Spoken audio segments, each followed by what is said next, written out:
যেটা নেই সেটাই কমেন্টস করি। তাছাড়া করি না। কারণ কমেন্টস একবার করে ফেললে দেখা গেল নতুন ভিডিওতে যদি আমি কমেন্টস করে দেই, আমি ভিডিও দেখি কিন্তু কমেন্টস করি না। কারণ ওই ভিডিওটা যখন আমি নিবো তখন ওটা কমেন্টস করে রাখবো যে এই ভিডিওটাতে তো ২য় বার না নেয়া লাগে। তাহলে আবার অন্য ঝামেলা হয়ে যেতে পারে তার জন্য এটা করি। থ্যাংক ইউ সো মাচ কল্পনা। আপনাকে অনেক, অনেক শুভকামনা এবং অনেক, অনেক ভালোবাসা রইলো। আমার সাউন্ডে ভিডিও তৈরি করার জন্য সবসময় করবেন। খুব ভাল লাগে আপনার অভিনয়। আমার গিন্নি দেখে এবং পেজের সবাই তো দেখেই।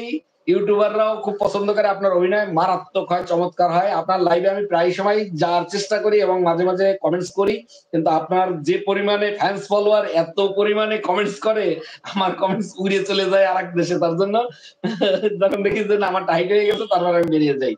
আবার কমেন্টস করে ১০-১৫ মিনিট সময় ওখানে থাকতে। আপনি জানেন খুব ভালো করে আমি ৩ টা প্ল্যাটফর্মে ভিডিও পোস্ট করে থাকি। YouTube, TikTok এবং Facebook পেজ ৩ প্ল্যাটফর্মে ভিডিও পোস্ট করার পরে মাঝে যে সময়টা পাই ওই যে সিঙ্গেল ভিডিও গুলো ওগুলো সব নতুন কনটেন্ট। ওই কনটেন্ট গুলো আমি তৈরি করি। তৈরি করে তারপর আবার তৈরি করার সময় থাকে, দোকানদারি করতে হয়। ফ্যামিলি আছে, ব্যবসা-বাণিজ্য আছে। সব দিক মেইনটেন্স করে চলি। তো thank you so much Kalpana আমার লাইভে জয়েন্ট হওয়ার জন্য first. Thank you so much. Robin Jana কি অবস্থা রে ভাই? কেমন আছিস? কেমন আছো অরুণ দাদা ভাই? অনেকদিন পর তোমার লাইভে এলাম। অনেকদিন পর কোথায়? বলে নাও যে অনেক মাস ৭ মাস পরে লাইভে আসছি। তো আমার ইউটিউবে ইউটিউবে আমার ইউটিউব চ্যানেলে ওখানে ফেসবুকের লিংক দেয়া আছে। আমি ওখানে প্রতিদিন ইন্ডিয়ান টাইম রাত ৮:৩০ টার সময় আমি লাইভে আসি প্রতিদিন। ওখানে গেলেই আমাকে পেয়ে যাবে। প্রতিদিন। রবিন ভাই, রবিন দাদা ভাই আমাকে ওখানে পেয়ে যাবে। তুমি আমার পেজটাকে মনে ফলো দিয়ে রেখো তাহলেই আমাকে পেয়ে যাবে। ঠিক আছে? তাহলে প্রতিদিন কথা হবে। খুব মিস করি তোমাদেরকে। রবিন জানা আরো লিখেছে, "কেমন আছো দাদা ভাই? দাদা ভাই অনেকদিন পর তোমার লাইভে এলাম।" আমি অনেকদিন পরে লাইভে এসেছি। চৌধুরী বাড়ির নাতি লিখেছে, "অরুণ ভাই আমি আপনার লাইভে আজকে নতুন আশা করি আমার কমেন্টস পড়বেন।" পড়ছি। কল্পনা লিখেছে, "এই ১ম আসলাম দাদা আপনার লাইভে। Thank you so much." আমিও জানি যে আপনি ১ম আসছেন। আমি আপনার লাইভে অনেকবারই গিয়েছিলাম। থ্যাংক ইউ সো মাচ আমার লাইভে আসার জন্য। কারণ এত ভালো অভিনেত্রী খুব কম পাওয়া যায়। ইউটিউবে আমি যতগুলো দেখছি অনেকেই অভিনয় ভালো করে। ইন্ডিয়ান যারা আছে তারা চমৎকার অভিনয় করে। তার ভিতরে আপনার অভিনয় আমার সবথেকে বেশ ভাল লাগে। সীমা লিখেছে, ফুল দিয়েছে। Thank you so much.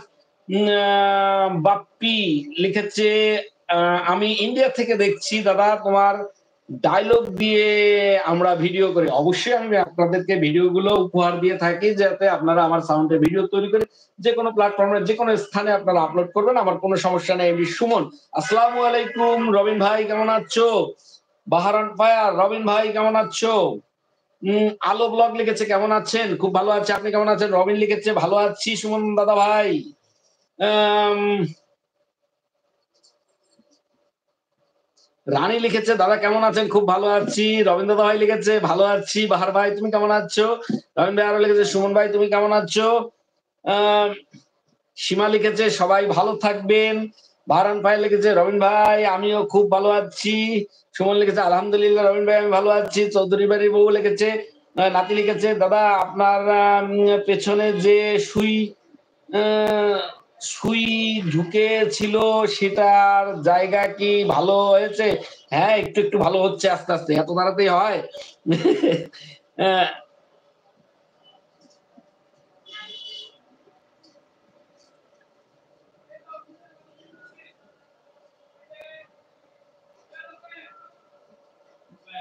আপনার চাঁদ লিখেছে, "দাদু আমি তোমার ভিডিও অনেক দেখি। তোমার ভিডিও আমার খুব ভালো লাগে। আমি তো কোনোদিন লাইভ দেখিনি আপনার আপনার। আমি আজই ১ম লাইভে দেখলাম। Thank you so much. অনেক, অনেক ভালোবাসা রইলো আপনার জন্য।"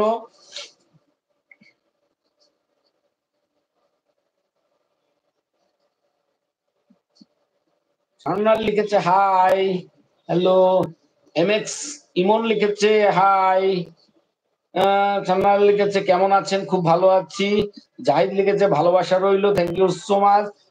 সীমা লিখেছে, "দাদা ভাই পেজে এরকম কমেডি বানালে কোনো ইনকাম করা যাবে কি? একটু বলে দেবে দাদা?" আ আমি ইউটিউব থেকে যা ইনকাম করি তার থেকে